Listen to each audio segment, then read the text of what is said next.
तर नमस्कार मित्रांनो, क्रिएटिव्ह मॅथ्स मराठी या आपल्या YouTube चॅनलमध्ये तुमच्या सगळ्यांचं पुन्हा एकदा सहर्ष स्वागत आहे. इयत्ता 10वी हिंदी लोक भारतीवरती चर्चा करतोय. हिंदीचा पेपर आहे आपला 4 तारखेला आणि आपण एक महत्त्वाची प्रश्नपत्रिका, एक रिव्हिजन आपण घेतोय. इम्पोर्टंट प्रश्नपत्रिका आहे. अशाच प्रकारचा पेपर आपला हिंदीचा असणार आहे. तर जाऊयात पटकन पुढे. तर बघा मित्रांनो, या ठिकाणी लक्षात घ्या, की आपल्याला पहिला जो प्रश्न आहे, म्हणजे पहिला प्रश्न जो आहे तो गद्य विभाग आहे आणि हा एकूण प्रश्न जो आहे तो 20 गुणांसाठी असतो. आणि इथे तुम्हाला जास्तीत जास्त मार्क मिळू शकतात जर तुम्ही व्यवस्थित उत्तरं लिहायचा प्रयत्न केला तर. तर गद्य 20 अंक के लिए रहता है म्हणजे 20 गुणांचा हा प्रश्न जो आहे, याच्यामध्ये जर तुम्ही बघितलं तर 3 उपप्रश्न असतात. म्हणजे कसं अ, आ आणि ई असे 3 प्रश्न असतात. 8 मार्काला, 8 मार्काला आणि 4 मार्काला. आणि मध्ये जे काही तुमच्याकडे उतारे असतील, जे गद्यांश असतील, ते पठित गद्यांश असणार आहे, पुस्तकातले असणार आहेत. आणि मध्ये आणि मधला जो गद्यांश आहे, तो पुस्तकाच्या बाहेरचा असणार आहे. ओके. आणि जो पुस्तकामधला जो गद्यांश असणार आहे, तो प्रत्येकी 8 मार्काला आपल्याला आहे. ज्याच्यामध्ये 4 प्रश्न विचारले जाणार. त्याच्यामध्ये पहिला जो प्रश्न आहे, तर पहिला, दुसरा खूप सोपा असतो. तिसरा पण सोपा असतो. फक्त चौथ्याला तुम्हाला तुमचं स्वमत मांडायचं असतं. तिथं थोडीशी अडचण येऊ शकते. तर बघा आपण हा उतारा वाचून त्यावरच्या प्रश्नांची उत्तरे आपण लिहिण्याचा प्रयत्न करूयात. बघा, नागरजी. आता हा एक इंटरव्ह्यू आहे, मुलाखत आहे. त्याच्यामध्ये नागरजी काय म्हणतात? लिखने से पहले तो मैंने पढ़ना शुरू किया था. आरंभ में बघा, लिखने से पहले क्या हुआ? पढ़ना शुरू किया. आरंभ में कवियों को ही अधिक पढ़ता था. स्नेही जी, अयोध्या सिंह उपाध्याय की कविताएं ज्यादा पढ़ी. छापे का अक्षर मेरा पहला मित्र था. काय बाबा, छापे का जो अक्षर है वो पहला मेरा मित्र था. घर में 2 पत्रिकाएं मंगाते थे मेरे पितामह. म्हणजे वडील जे आहेत ते 2 पत्रिका म्हणजे 2 पेपर वगैरे मागवत असतील. एक सरस्वती पत्रिका और दूसरी गृहलक्ष्मी. उस समय हमारे सामने प्रेमचंद का साहित्य था. कोणाचं साहित्य होतं? प्रेमचंद यांचं. कौशिक का था. कौशिक यांचं सुद्धा होतं. 2 लेखक आहेत तिथं, प्रेमचंद आणि कौशिक.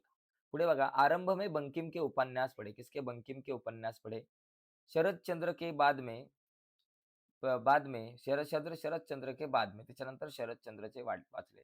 प्रभात कुमार मुखोपाध्याय का कहानी संग्रह देशी और विलायती हा एक कहानी संग्रह है. 1930 के आसपास पढ़ा. उपन्यासों में बंकिम के उपन्यास 1930, बंकिम के उपन्यास 1930 में ही पढ़ डाले. आनंद मठ, देवी चौधरानी और समय पढ़ा था. बघा, एक राजस्थानी थीम पर लिखा हुआ उपन्यास उसी एक राजस्थानी थीम पर लिखा हुआ उपन्यास उसी. ठीक आहे. पुढे बघा, इथं काहीतरी प्रिंटिंगची गोष्ट राहिली असेल, पण बघूयात, पुढे वाचू आपण. तिवारजी म्हणतात, क्या यही लेखक आपके लेखन के आदर्श है? नागरजी म्हणतात, नहीं. कोई आदर्श नहीं, केवल आनंद था पढ़ने का. सबसे पहली कविता फूटी फाइमन कमीशन के बहिष्कार के समय 1928 टू 1929 में लाठीचार्ज हुआ था. इस अनुभव से ही पहली कविता फूटी. कब लो कहा लाठी खाए. कब लो कहा लाठी खाए.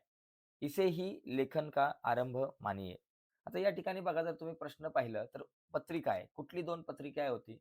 तर इथे बघा, एक सरस्वती आणि लक्ष्मी ही 2 पत्रिका जे आहे ते त्यांचे वडील मागवत होते. तर एक सरस्वती आणि दुसरी आहे गृहलक्ष्मी. तर इथे लिहायचं सरस्वती. सोपे प्रश्न असतात. सरस्वती आणि दुसरी जी आहे ती गृहलक्ष्मी. गृहलक्ष्मी असं या ठिकाणी आपण म्हणू शकतो. पुढचा जर प्रश्न आपण बघितला, उपन्यास कौन से थे? तर इथं उपन्यासमध्ये बघा, इथं तुम्हाला दिलंय, की बंकिम के उपन्यास पढ़ डाले. त्याच्यामध्ये आनंदमठ आणि देवी चौधराणी हे 2 उपन्यास मला या ठिकाणी दिसतात. तर मी इथं लिहायचं आनंदमठ. कुठले 2 लिहायचे? आणि आनंदमठ आणि देवी चौधराणी. देवी चौधराणे. ओके. चौधराणे. तर हे 2 उपन्यास आहेत. पुढे बघा, तर इथे तुम्हाला आरामात 1 आणि 1 2 मार्क तुम्हाला मिळून जातील. तर हा जो पहिला जो प्रश्न आहे सोपा असतो. याच्यामध्ये तुम्हाला फक्त अशा प्रकारे इथे चार्ट पूर्ण करावा लागतं, संकल्पना चित्र पूर्ण करावं लागतं. दुसरं बघा, लिखिए लेखक का पहला मित्र.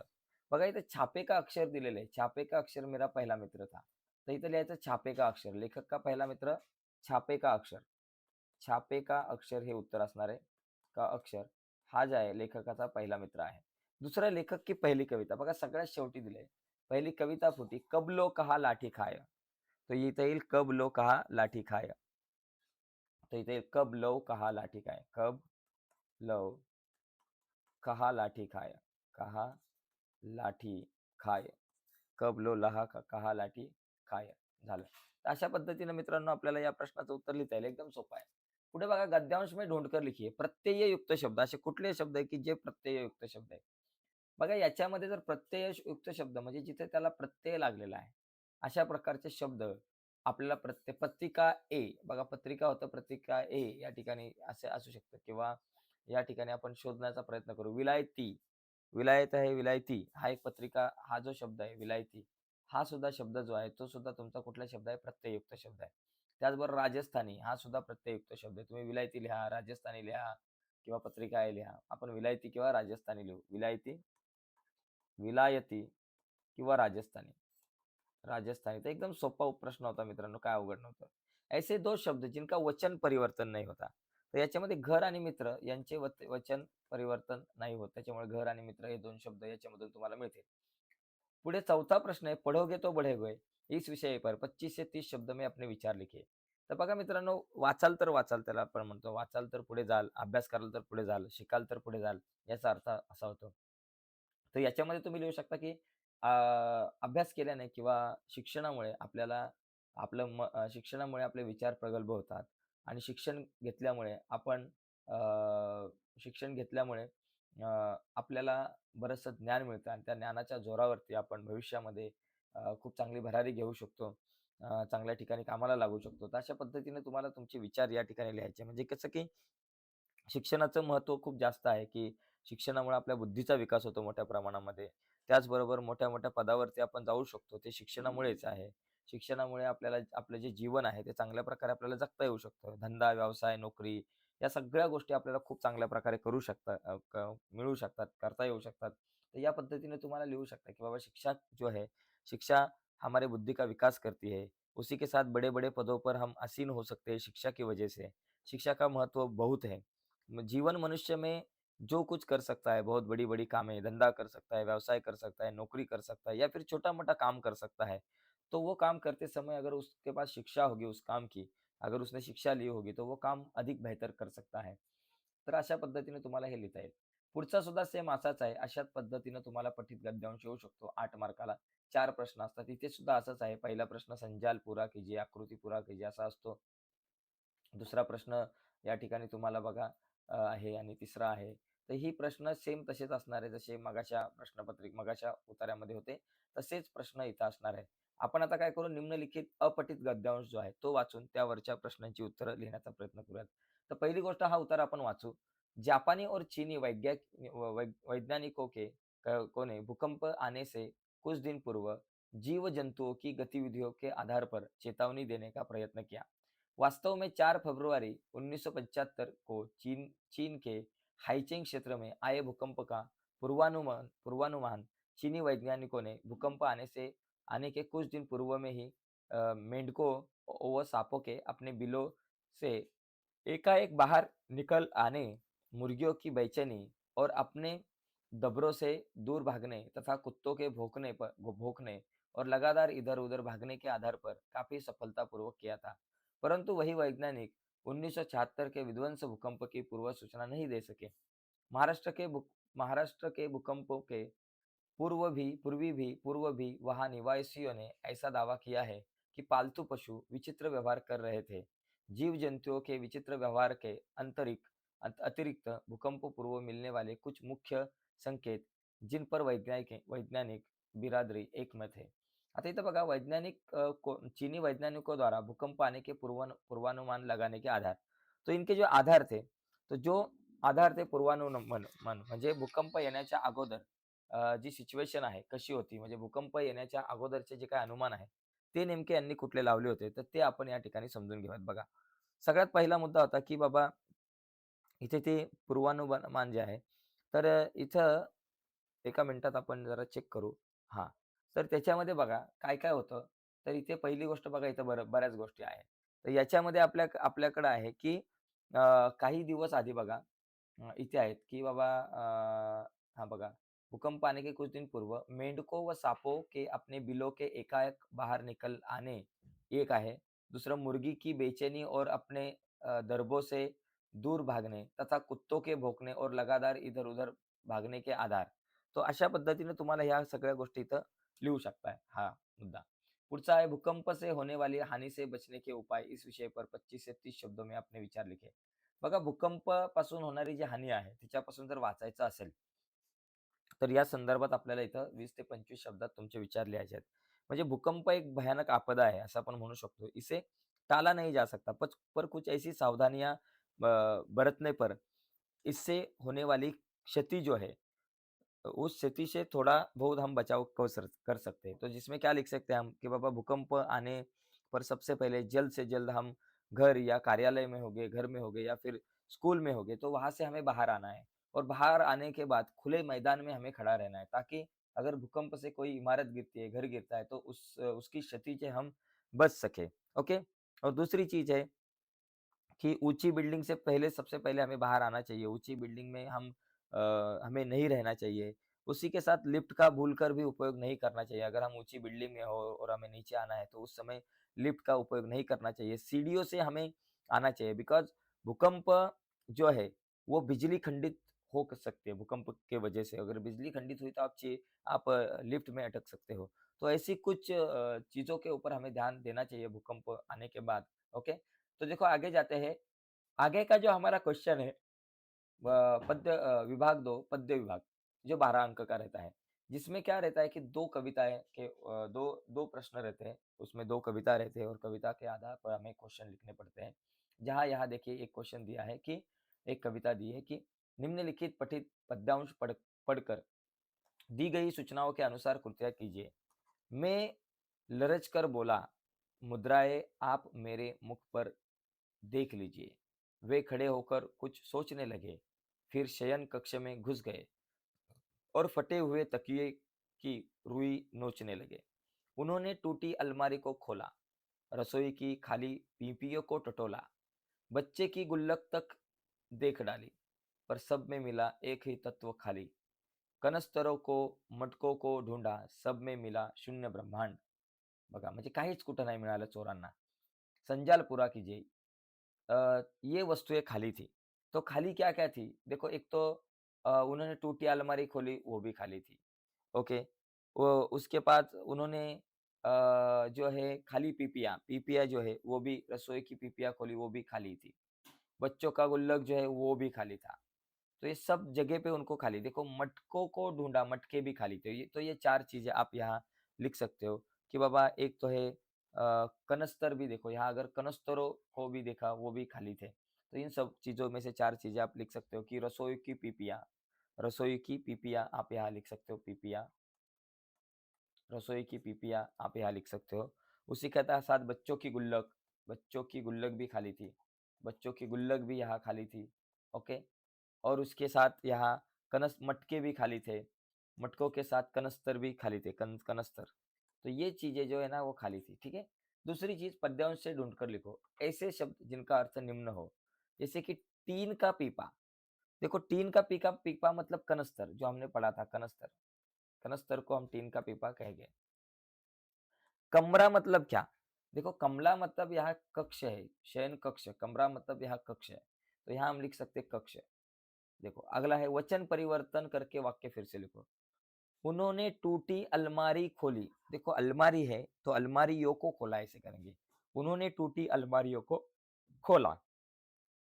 आगे देखो अंतिम चार पंक्तियों का सरल अर्थ लिखो। चार पंक्तियां कौन सी अंतिम, देखो यहाँ अंतिम चार पंक्तियां हमें क्या क्या दिखती है, कौन सी दिखती है? देखो एक तो ये यहाँ से देखो, यहाँ से यहाँ तक कि रसोइयों की खाली पीपियों को टटोला, बच्चों की गुल्लक तक देख डाली, पर सब में मिला एक ही तत्व, कनस्तरों को मटकों को ढूंढा, एक ही तत्व खाली, कनस्तरों को मटकों को ढूंढा, सब में मिला शून्य ब्रह्मांड।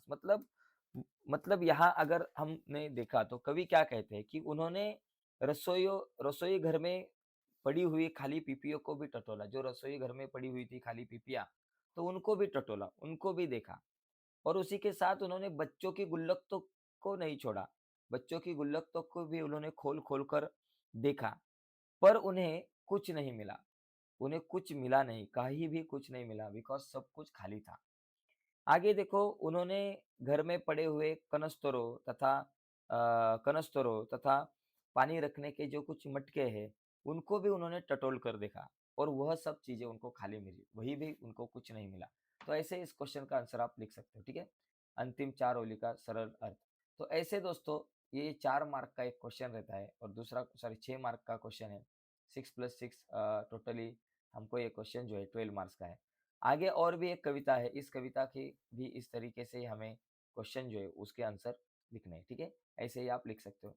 आगे देखो पूरक पठन जो है, ये आपको 4 + 4 8 मार्क को है। एक पठित गद्यांश रहता है और दूसरा पठित पद्यांश रहता है, ठीक है? अभी इसके कुछ क्वेश्चन देखो। जिस गली में आजकल रहता हूँ, वहाँ एक आसमान भी है, लेकिन दिखाई नहीं देता। उस गली में पेड़ भी नहीं है, न ही पेड़ लगाने की गुंजाइश ही है। मकान ही मकान है। इतने मकान की लगता है मकान पर मकान लदे हैं।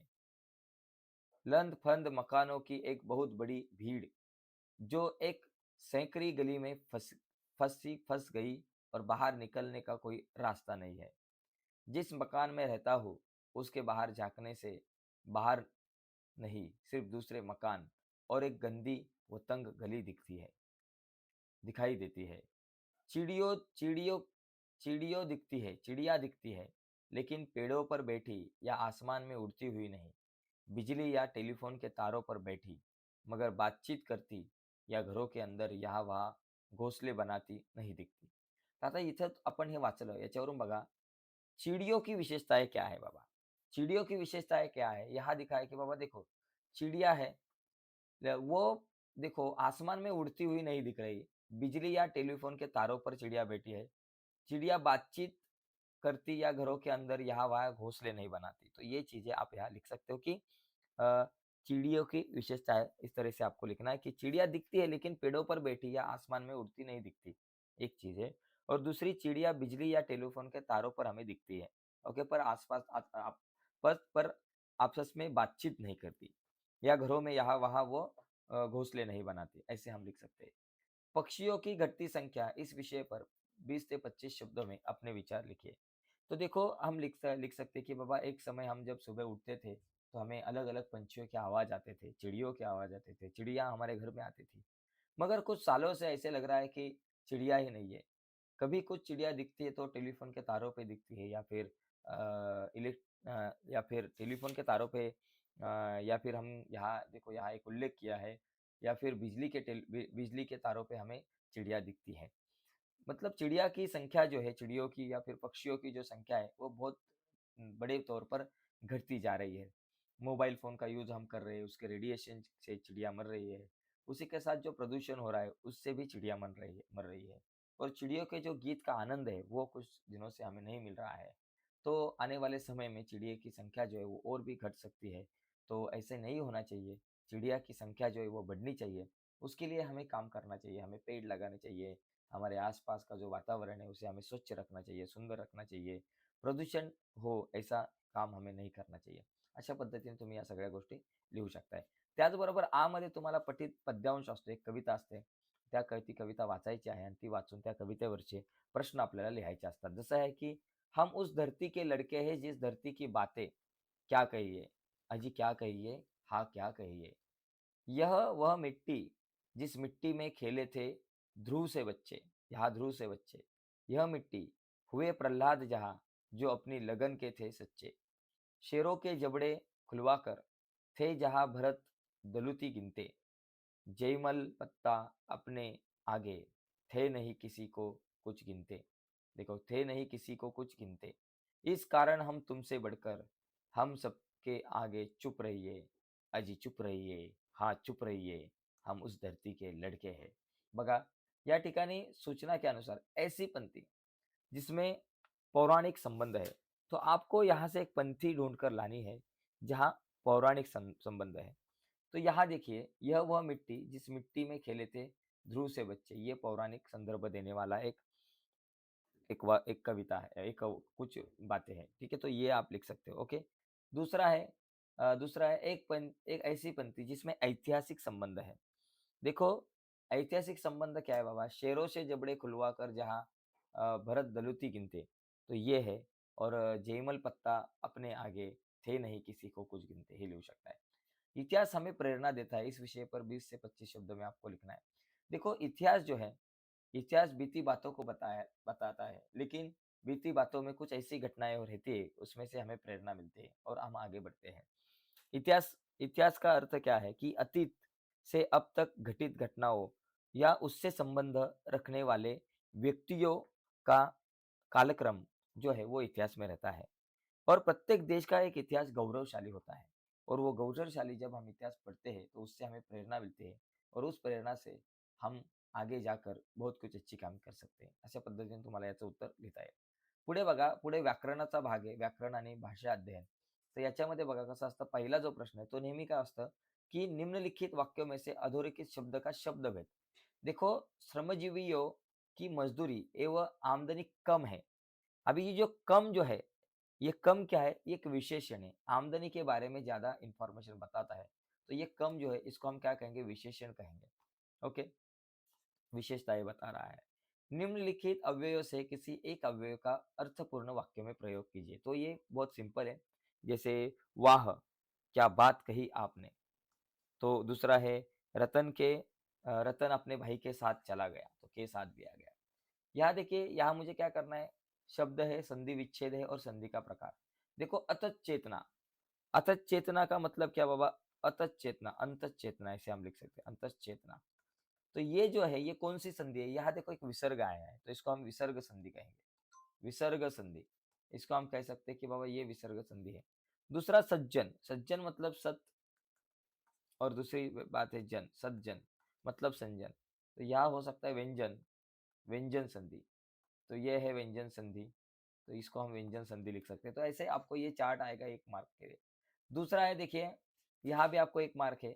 निम्नलिखित वाक्यों में से किसी एक वाक्यों की सहायक क्रिया पहचान कर उसका मूल रूप लिखिए. देखो, यह सहायक क्रिया आखिर में आती है, ये पढ़ी. तो पढ़ी का मूल रूप पढ़ना, और गई का मूल रूप जाना. ओके, तो ये सहायक क्रिया है. तो पढ़ी यहाँ लिखेंगे हम, पढ़ी मतलब पढ़ना. ओके, और दूसरी है पढ़ना, और दूसरी क्या है बाबा? गई, और गई का मतलब है जाना, जाना. ओके, आगे का सवाल है मेरे पास. आपको क्या करना है, क्रिया है, उसके प्रथम प्रेरणार्थक और द्वितीय प्रेरणार्थक रूप लिखने. फैलना, फैलाना, फैलाना एकदम सिंपल है, और फैलवाना, फैलवाना ऐसे लिखना है. वैसे ही लिखना, लिखाना, लिखवाना. अभी मुहावरे दिए हैं, उसका अर्थ बताकर वाक्यों में उपयोग कीजिए. ठीक है, जैसे कि सेखी बघारना. सेखी बघारना मतलब आत्म प्रशंसा करना. कुछ लोग अपनी खुद की शेखी बघराते हैं, असं लिहू शकता है. निछावर करना मतलब त्याग करना. तो उसका वाक्य बना सकते हो आप. ओके, या फिर आपको क्या करना है कि रेखांकित वाक्यांश के लिए कोष्टक में दिए गए मुहावरों में से उचित मुहावरे का चयन करना है और वाक्य फिर से लिखना है. जैसे कि सिरचन को बुलाओ, चापलूसी करता हुआ हाजिर हो जाएगा. तो यहाँ दुम हिलाना आ सकता है. सिरचन को बुलाओ, धूम हिलाते हुए हाजिर हो जाएगा, असं आपण इथे लिहू शकतो. दूसरा है कि कारक का. देखो, निम्नलिखित वाक्य पढ़कर उपयुक्त कारकों में से किसी कोई एक कारक पहचान कर उसका भेद लिखिए. देखो, करामत अली ने होका भरते हुए कहा. अभी ने है, ये कर्ता कारक हो गया. ओके, करामत अली ने, तो ये कर्ता कारक है. दूसरा है पर्यटन में बहुत. देखो, में जो है ये पर्यटन के पास है, तो पर्यटन में मतलब ये अधिकरण कारक हो चुका है. ठीक है, आगे देखो, यहाँ मुझे क्या करना है कि बाबा विराम चिन्हों का प्रयोग करना है. देखो, मैंने कराहते हुए पूछा, एक कॉमा होगा. मैं कहा हूँ, एक प्रश्न है, इसलिए प्रश्न चिन्ह होगा यहाँ, बाकी कुछ नहीं. देखो, मुझे यहाँ भी काल परिवर्तन करना है अगले क्वेश्चन में. जैसे कि सातों तारे मंद पड़ गए, पूर्ण वर्तमान काल. सातों तारे मंद पड़ गए थे, पूर्ण वर्तमान काल मंद पड़ गए. सॉरी, पूर्ण वर्तमान काल मंद पड़ गए है. पूर्ण भूतकाल होता तो थे होता, मंद पड़ गए है होगा. तो ये पूर्ण वर्तमान काल. रूपा दौड़ते दौड़ते व्याकुल होती है, अपूर्ण भूतकाल, तो व्याकुल होती थी. रूपा दौड़ते दौड़ते व्याकुल होते है क्या जगह पे होती थी आएगा. हम अपने प्रियजनों, परिचितों, मित्रों को उपहार देते हैं. भविष्य काल करना है तो देंगे, ऐसा आएगा, देंगे. आगे देखो, रचना के आधार पर भेद पहचानो. देखो, काकी बुद्धिहीन होते हुए भी जानती थी कि वे काम कर रही हूँ, मैं काम कर रही हूँ. तो ये जो है, ये अपना मिश्र वाक्य, ये जो वाक्य है हमारा, तो इसको हम कहेंगे कि बाबा ये मिश्र वाक्य है. ठीक है, की आया है. तो यहाँ देखो, दूसरा है इसमें से निम्नलिखित वाक्यों में से किसी एक वाक्य का अर्थ के आधार पर दी गई सूचनाओं के अनुसार परिवर्तन कीजिए. आज्ञार्थक करना है. तुम्हें अपना ख्याल रखना चाहिए, तो इसकी आज्ञा करनी है, तुम अपना ख्याल रखो. ओके, दूसरा है मानू इतना ही बोल सकी, प्रश्नार्थी करना है. क्या मानू इतना ही बोल सकी, और प्रश्न चिन्ह देना है, ऐसे हम लिखेंगे. आगे देखो, शुद्ध करके लिखना है वाक्य को। देखो इस बार मेरी छोटी, तो छोटी शब्द हम कैसे लिखते हैं? छोटी। बहन पहली बार ससुराल, तो ससुराल को हम ऐसे लिखते हैं, ससुराल। हो गया। आपने भ्रमण, तो भ्रमण कैसे लिखते हैं? भ्रमण, भ्रमण ऐसे लिखते हैं। भ्रमण तो काफी की है, ओके, की है को हम ऐसे लिखेंगे, उसके ऊपर डॉट नहीं देंगे ऐसे। व्यवस्थापकों और पूंजी लगाने वाले हजारों लाखों का मिलना गलत नहीं माना जाता। तो देखो यहाँ पूंजी जो शब्द है, तो इसे हम ऐसे लिखेंगे, पूंजी। और दूसरी चीज, यहाँ हजारों लाखों जो है उसके ऊपर ऐसे आपको पॉइंट देणे, ओके। तर अशा पद्धतीने आपण व्याकरणाचा विभाग जो आहे तो कव्हर करू शकतो. याच्यानंतर रचना विभाग जो आहे, उपयोजित लेखन, त्याच्यामध्ये बघा तुम्हाला पत्र लेखन असतं. पत्र लेखनामध्ये 2 पत्र आहे, औपचारिक आणि अनौपचारिक दोघांपैकी एक पत्र आपल्याला लिहायचं असतं. गद्य आकलन प्रश्न निर्मिती म्हणजे हे गद्य वाचायचं आहे आणि त्याच्यापासून प्रश्न तयार करायचे. हा प्रश्न खूप सोपा असतो. जसं की स्वाधीन भारत में अभी तक अंग्रेजी हवाओं में कुछ लोग यह कहते कहते मिलेंगे, जब तक विज्ञान और तकनीकी ग्रंथ हिंदी में न हो तब तक कैसे हिंदी में शिक्षा दी जाए. तर बघा इथे लिहू शकता तुम्ही, स्वाधीन भारत में अब तक अंग्रेजी हवाओं में कुछ लोग यह कहते मिलेंगे. देखो स्वाधीन भारत में अब तक अंग्रेजी हवाओं में कुछ लोग क्या कहते मिलेंगे, असा एक प्रश्न या ठिकाणी येऊ शकतो. तुम्हाला प्रश्न फक्त बनवायचे आहेत, बाकी काय नाही, फक्त प्रश्न बनवता आले पाहिजेत तुम्हाला. ठीक आहे. पुढचा प्रश्न बघा, एक येऊ शकतो कि जब स्वामी श्रद्धानंद स्वाधीनता से भी 40 साल पहले गुरुकुल कांगड़ी में हिंदी के माध्यम से विज्ञान जैसे गहन विषयों की शिक्षा दे रहे थे बघा, कि श्रद्धानंद स्वाधीनता से पहले 40 साल स्वाधीनता से भी 40 साल पहले गुरुकुल कांगड़ी में हिंदी के माध्यम से विज्ञान जैसे गहन विषयों की शिक्षा दे रहे थे. तर आपण लिहू शकतो की बाबा स्वाधीनता से पहले भारत में विज्ञान जैसे गहन विषयों की शिक्षा कौन दे रहे थे. तर अशा पद्धतीने इथे येऊ शकतो. ग्रंथ भी हिंदी में थे और पढ़ाने वाले भी हिंदी के थे. जहाँ चाह जहाँ चाह होती थी वही राह निकलती थी. ओके. एक लंबे अरसे तक अंग्रेज गुरुकुल कांगड़ी को भी राष्ट्रीय आंदोलन का अभिन्न अंग मानते थे. अंग्रेज कौन से आंदोलन को, सॉरी, अंग्रेज किस गुरुकुल को लंबे अरसे तक अ, आंदोलन का अभिन्न अंग मानते थे. तर मग त्याचं उत्तर आहे कांगड़ी वगैरे. पुढे बघा, इसमें कोई संदेह नहीं कि गुरुकुल के स्नातकों में स्वाधीनता की अजीब पड़ती थी. स्वामी श्रद्धानंद जैसा राष्ट्रीय नेता जिस गुरुकुल का संस्थापक हो और हिंदी शिक्षा का माध्यम हो, वही राष्ट्रीयता नहीं पनपेगी. तो वहाँ नहीं तो कहा सॉरी, वहाँ राष्ट्रीयता नहीं तो कहाँ पनपेगी. तो पनपेगी. स्वामी जी से मिलने स्वामी जी से मिलने देश के प्रमुख राष्ट्रीय नेता भी गुरुकुल आते थे. तो स्वामी से मिलने कोण आते थे, अशा प्रकारचा पण इथं प्रश्न तयार होऊ शकतो. तर खूप सोपं आहे, इथं फक्त प्रश्न आपल्याला तयार करायची आहेत. ओके. पुढचं एक वृत्तांत लेखन म्हणजे बातमी तुम्हाला लिहायची मित्रांनो. ही बातमी लिहायची किंवा कहाणी लेखन दोघांपैकी एक तुम्हाला काहीतरी लिहायचं आहे. आणि त्याच्यानंतर इथं बघा, विज्ञापन लेखन म्हणजे तुम्हाला या ठिकाणी इथं जाहिरात लेखन करायचे आहे. ओके. तर जाहिरात लेखन जे आहे ते 5 मार्काला आहे. आणि शेवटचा प्रश्न निबंध लेखन, ज्याच्यामध्ये 3 निबंध आहेत. या तिघांपैकी तुम्हाला एक निबंध लिहायचा आहे. तर अशा पद्धतीने मित्रांनो आपण ही एक प्रश्नपत्रिका बघितलेली आहे. तर नक्कीच तुम्हाला ही व्हिडिओ आवडली असेल तर व्हिडिओला लाईक करा. नवीन असाल आपल्या चॅनलवर, अजूनपर्यंत चॅनल सबस्क्राईब नसेल केला, तर आत्ताच आपला चॅनल सबस्क्राईब करून त्या बाजूला असलेलं बेलचं बटन दाबायला विसरू नका. धन्यवाद मित्रांनो. बाय सर्वांना.